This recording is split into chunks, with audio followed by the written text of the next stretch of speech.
दोस्तों, एक पति और पत्नी अपने तलाक के फाइनल डेट पर अपने अपने परिजनों के साथ कोर्ट में जज साहब के सामने खड़े होते हैं। जज साहब आते हैं और दोनों पति और पत्नी से पूछते हैं। उस लड़का का नाम, उस पति का नाम होता है राहुल, और उसकी जो पत्नी होती है उसका नाम होता है पूर्णिमा। दोस्तों, जज साहब राहुल से पूछते हैं, क्या तुम तलाक के लिए सहमत हो? दोस्तों, राहुल कहते हैं, जी जज साहब, मैं बिल्कुल तलाक के लिए सहमत हूँ। तभी जज साहब पूर्णिमा से पूछते हैं, क्या तुम तलाक के लिए सहमत हो? पूर्णिमा कहती है, जी जज साहब, मैं तलाक के लिए बिल्कुल सहमत हूँ, लेकिन तलाक से पहले मैं आपसे हाथ जोड़कर एक रिक्वेस्ट करना चाहती हूँ। जज साहब कहते हैं, पूछो क्या बोलना चाहती हो? तभी पूर्णिमा कहती है, मैं तलाक से पहले सिर्फ एक रात अपने पति के साथ बिताना चाहती हूँ। जज साहब, आपसे रिक्वेस्ट है, मुझे एक रात अपने पति के साथ बिताने दिया जाए। हेलो दोस्तों, नमस्कार। हाजिर है आपका दोस्त, आपका भाई, फिर से एक नई कहानी के साथ। तो दोस्तों, कहानी में आगे बढ़ने से पहले एक छोटा सा रिक्वेस्ट, अगर आप चैनल पर नए हैं तो कृपया चैनल को सब्सक्राइब करें, और कहानी पसंद आए तो कृपया एक लाइक जरूर करें, प्यारा सा कमेंट जरूर करें। तो चलिए दोस्तों, चलते हैं कहानी की ओर।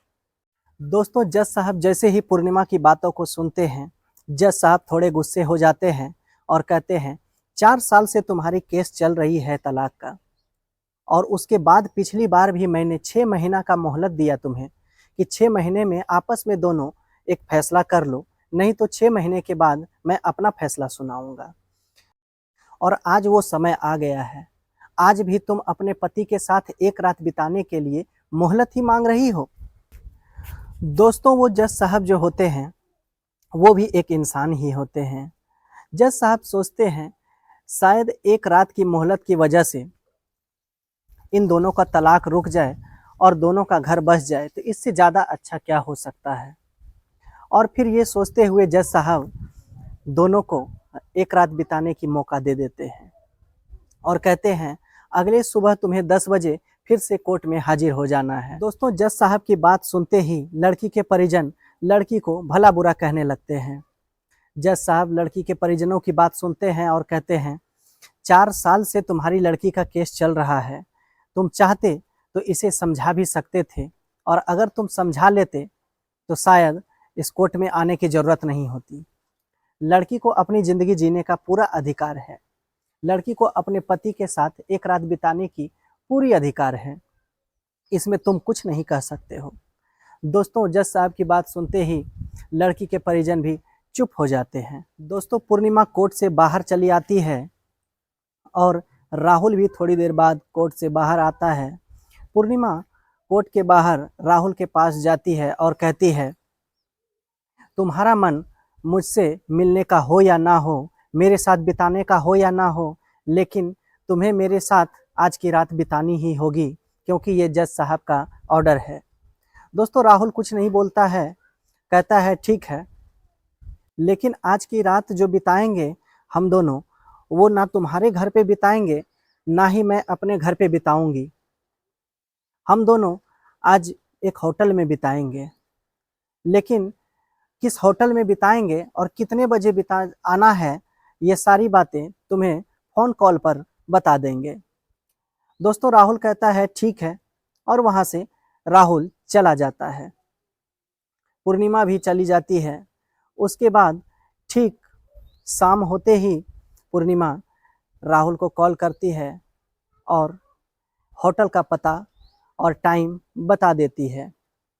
दोस्तों, वो ठीक समय पर 7 बजे शाम को बताए हुए होटल पर, बताए हुए कमरे नंबर पर पहुंच जाता है, और जैसे ही कमरे के अंदर राहुल प्रवेश करता है, देखता है कि वहाँ पर पूर्णिमा कहीं भी नहीं है। दोस्तों, लगभग वो 15 मिनट तक इंतज़ार कमरे में बैठकर करता है। तभी कमरे के अंदर एक दुल्हन सी सजती संवरती लाल जोड़े में पूर्णिमा कमरे के अंदर प्रवेश होती है। लेकिन उसका जो पति रहता है राहुल, वो कोई भी प्रतिक्रिया पूर्णिमा को देखकर नहीं देता है। वो एक ही जैसा बैठा रहता है, जैसे मानो वो निर्जीव सा हो गया हो।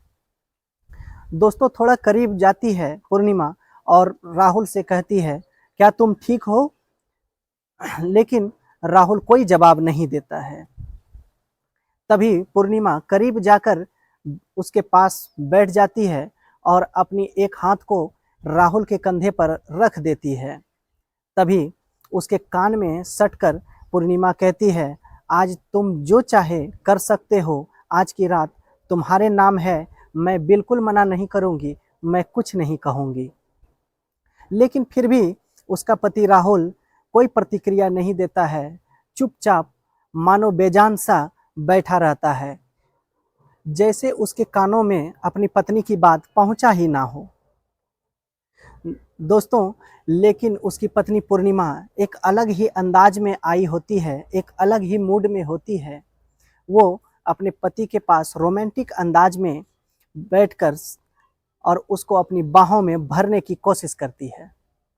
तभी उसका पति राहुल छिटक कर दूर हट जाता है और कहता है, देखो अगर ये सब चीज़ों के लिए तुमने जज साहब से एक रात का मोहलत मांगी है, तो मैं ये तुम्हारे साथ बिल्कुल भी नहीं करना चाहती हूँ, मैं तुम्हारे साथ बिल्कुल भी नहीं रहना चाहता हूँ, किसी भी हाल में मैं तुम्हारे साथ संबंध नहीं बनाना चाहता हूँ। तभी उसकी पत्नी पूर्णिमा कहती है, कोई बात नहीं मेरे पतिदेव। मुस्कुराते हुए पूर्णिमा रोमांटिक अंदाज में उसके पास बैठती है और कहती है, लेकिन तुम्हें पता होना चाहिए मैं अभी भी तुम्हारी पत्नी हूँ, मेरा अधिकार है, मैं तुम्हारे साथ जो चाहूँ कर सकती हूँ। उसका पति राहुल कहता है, देखो आखिर तुम मेरे साथ ऐसा क्यों कर रही हो, मुझे नहीं पता। आखिर तुम्हारी मनसा क्या है, मुझे ये बताओ, तुम चाहती क्या हो? तभी उसकी पत्नी पूर्णिमा कहती है, क्या इन 4 साल के दौरान तुम्हें कभी भी मेरे प्रति प्यार नहीं आया? तुम्हें कभी नहीं लगा कि मुझे अपनी पत्नी से मिलना है? क्या तुम्हारी सारी इच्छाएं मर चुकी है? दोस्तों वो अपने पति को कुछ ऐसी बातें कह देती है जिससे कि उसके पति को राहुल को दिल में चुभ जाता है। दोस्तों उसका पति कहता है, क्या तुम भूल गई हो, तुम ही मुझे इन्हीं बातों को लेकर हर बार ताना मारा करती थी, तुम ही मुझे कहा करती थी औरत से मर्द को सिर्फ एक चीज़ चाहिए होती है और उसके बाद मर्द औरत की जात तक भी नहीं पूछते हैं। तुम ही मुझे कहा करती थी कि मैं जब भी तुमसे संबंध बनाना चाहता हूँ तब तुम मुझसे मीठी मीठी बातें करते हो, उसके बाद फिर तुम अपने काम में व्यस्त हो जाते हो। तुम ही मुझसे कहा करती थी कि तुम जब भी मुझसे संबंध बनाना चाहते हो तब मेरे करीब आते हो, मुझसे मीठी मीठी बातें करते हो, प्यारी प्यारी बातें करते हो, फिर मुझसे संबंध बनाकर अपने ऑफिस के काम में व्यस्त हो जाते हो। कभी मुझसे अच्छी बातें करते हुए समय नहीं बिताते हो मेरे साथ बैठकर। क्या समय बिताना ही प्यार होता है? क्या मैं तुम्हारी हर चीज़ का ख्याल नहीं रखता था? क्या तुम्हारी मैं छोटी छोटी बातों को, छोटी छोटी ख्वाहिशों को, खुशियों को ख्याल नहीं करता था? उसकी पत्नी कहती है, खैर इन सब बातों को छोड़ो, मैं आज की बात कर रही हूँ। दोस्तों उसका पति कहता है, मुझे समझ में नहीं आ रहा है कि जो पत्नी 4 साल पहले इन्हीं बातों को लेकर अपने पति को छोड़ चुकी है, वो आज खुद चलकर होटल में पूरी रात संबंध बनाने के लिए मुझसे कैसे आ सकती है? क्या तुम मुझसे सिर्फ संबंध बनाने के लिए ही आज की रात आई हो? तभी उसकी पत्नी कहती है, नहीं, मेरी ऐसी कोई मनसा नहीं है कि मैं आपसे संबंध बनाऊं। मैं तो सिर्फ इसलिए आई हूँ कि 6 महीना पहले जब मैं आपसे मिली थी कोर्ट में, तो आपका चेहरा बहुत सुंदर था, अच्छा था। लेकिन जब 6 महीने के बाद कल मैंने देखा कि आपका चेहरा बहुत उतर गया है, आप बहुत दुबले पतले हो गए हैं। आपके चेहरा देखते ही ऐसा लगता है जैसे आपके शरीर में जान ही ना हो। आप तो ऐसे इंसान थे जो कि मुझे कभी अपनी बातों से जीतने ही नहीं देते थे। कितने हंसते रहते थे, खिलखिलाते रहते थे और वही शरीर, वही चेहरा आज किस तरह से बदल गया है। मुझे यकीन नहीं हो रहा है कि आप वही मेरे पति हैं। वो कहती है, मुझे सिर्फ ये जानना है कि आखिर आपके चेहरे में इतना बदलाव कैसे आया, आपके शरीर में इतना बदलाव कैसे आया? आखिर ऐसा क्या हुआ जिससे कि आप अब कुछ बोलना ही नहीं चाहते हैं? बिल्कुल बोलने से मुँह मोड़ लिया है। मुझे इन बातों का सिर्फ जवाब चाहिए। अगर आपने मुझे सही-सही जवाब नहीं दिया, तो मैं शायद तलाक नहीं दूँ। तभी उसका पति राहुल कहता है, तुम शायद मुझे तलाक दो या ना दो, मुझे कोई फ़र्क नहीं पड़ता है, क्योंकि मैं खुद ही शायद 4-5 दिन या 4-5 महीने में खुद ही दुनिया छोड़ देने वाला हूँ। उसके बाद शायद तुम कभी भी मेरा चेहरा नहीं देख पाओ। दोस्तों, इतना सुनते ही उसकी पत्नी पूर्णिमा भावुक हो जाती है और कहती है, मैं कुछ समझी नहीं, मुझे सही-सही अच्छे से बताओ। तभी उसका पति बताता है कि पिछले बार जब तारीख थी कोर्ट में, उसके 2-3 दिन बाद ही जब मैं घर में था, तो मुझे बहुत तबीयत ख़राब लगने लगा और मैं हॉस्पिटल में गया। जब हॉस्पिटल में गया तो मुझे पता चला कि मुझे कैंसर है और मैं 4-5 महीने ही जीवित रह सकता हूँ। लेकिन जीने का भी आशा उसके बाद मैं क्या रखता। मैंने तब से ही अपनी जीने की आस को ही छोड़ दिया है, क्योंकि जीने की आस तो तभी रहती अगर मेरे पास पत्नी होती, मेरे पास भी बच्चे होते, तो मैं जीने का उम्मीद भी करता। लेकिन मैं अब इस दुनिया से चला ही जाना चाहता हूँ, मुझे जीने की कोई ख्वाहिश ही नहीं है। दोस्तों, इतना सुनते ही उसकी पत्नी पूर्णिमा भावुक हो जाती है और सोचने लगती है कि जिस पति के लिए मैंने हफ्ते में 1 बार 2 बार व्रत रखा करती थी कि मेरे पति का उम्र लंबी हो, मेरे पति हमेशा स्वस्थ रहे, अच्छे रहे, वही पति आज बिल्कुल अकेले हो गए हैं और बिल्कुल अकेले ही अपनी मौत से लड़ रहे हैं। ये सब सोचते-सोचते उसकी आँखों में आँसू डबडबा आते हैं और वो अपने पति राहुल के गले से लग जाती है, लेकिन राहुल कोई प्रतिक्रिया नहीं देते हैं। वो ज्यों का त्यों ही बैठा रहता है और फिर राहुल कहता है, अब इन सब चीज़ों का कोई फ़ायदा नहीं है। देखो, तुम्हें जिस सवाल का जवाब चाहिए था, वो मैंने दे दिया है। अब क्या मैं वापस जा सकता हूँ? तभी उसकी पत्नी कहती है, नहीं, अभी तुम कहीं नहीं जा सकते हो, क्योंकि जज साहब के अनुसार तुम्हें 6 बजे सुबह तक मेरे साथ रहना होगा।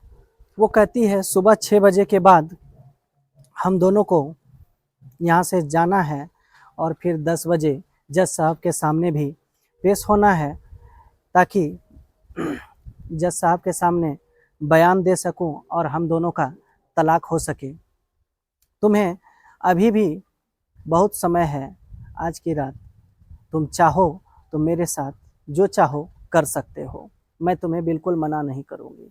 दोस्तों, लेकिन उसका पति राहुल का मूड बहुत ख़राब होता है। वो कहता है, मैं तुम्हारे साथ कुछ भी नहीं करना चाहता हूँ।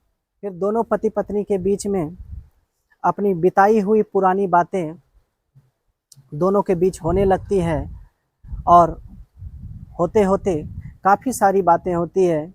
फिर दोनों के बीच में झगड़ा हो जाता है और फिर उसके बाद दोनों एक दूसरे की ओर पीठ करके दूरी बनाकर सो जाते हैं। दोस्तों, उसके बाद आप जान रहे हैं कि इसमें नींद भला कहाँ आने वाली है। दोनों में किसी को भी नींद नहीं आती है। दोनों का जगह-जगह ही एक दूसरे के बारे में सोचते ही लगभग सुबह के 6 बज चुके होते हैं। पूर्णिमा जगती है और उसके बाद कहती है, मैं जा रही हूँ, तुम भी जग जाओ। अब सुबह के 6 बज गए हैं। सुबह 10 बजे जज साहब के सामने पेश भी होना है। दोस्तों उसके बाद दोनों अपने अपने रास्ते अपने घर चले जाते हैं। सुबह 10 बजे करीब अपने अपने परिजनों के साथ दोनों कोर्ट में हाजिर होते हैं, जज साहब के सामने खड़े होते हैं।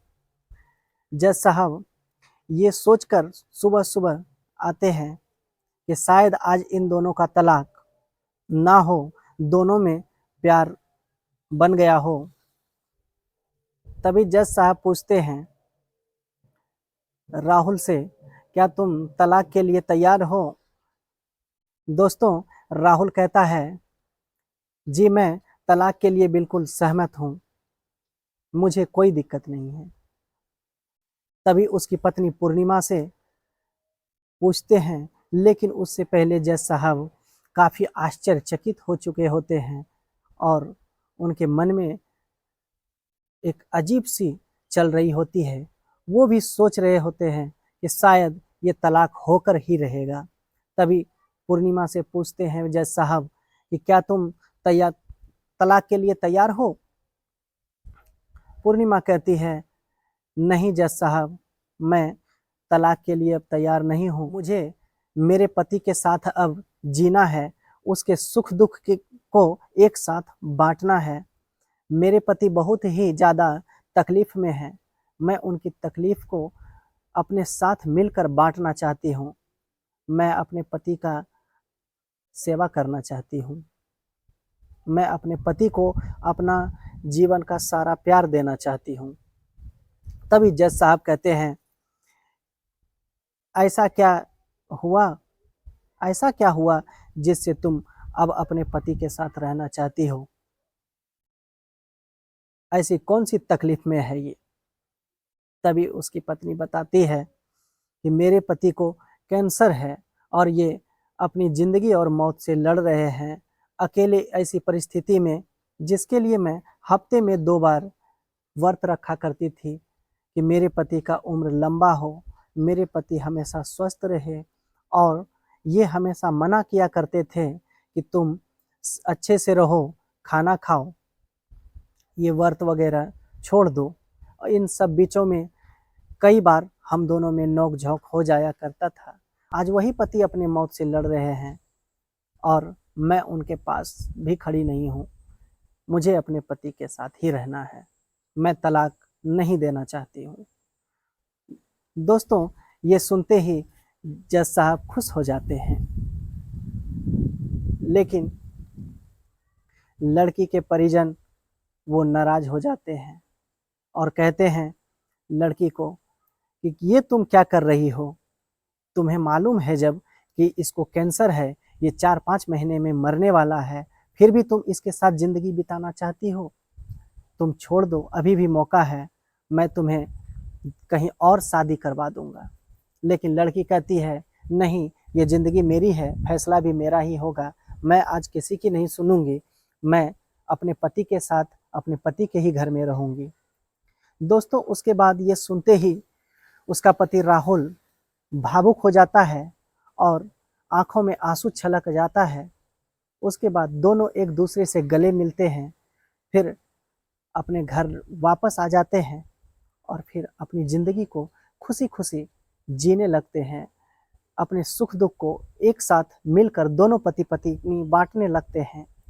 दोनों में अत्यंत प्यार बढ़ जाता है, दोनों की ज़िंदगी फिर संवर जाती है, दोनों बहुत ही खुशी खुशी ज़िंदगी बिताने लगते हैं। तो दोस्तों ये थी हमारी आज की कहानी। आप सभी को कैसा लगा कमेंट बॉक्स में ज़रूर बताइएगा। मिलते हैं फिर एक नई कहानी के साथ, तब तक के लिए मुझे दीजिए इजाज़त। धन्यवाद।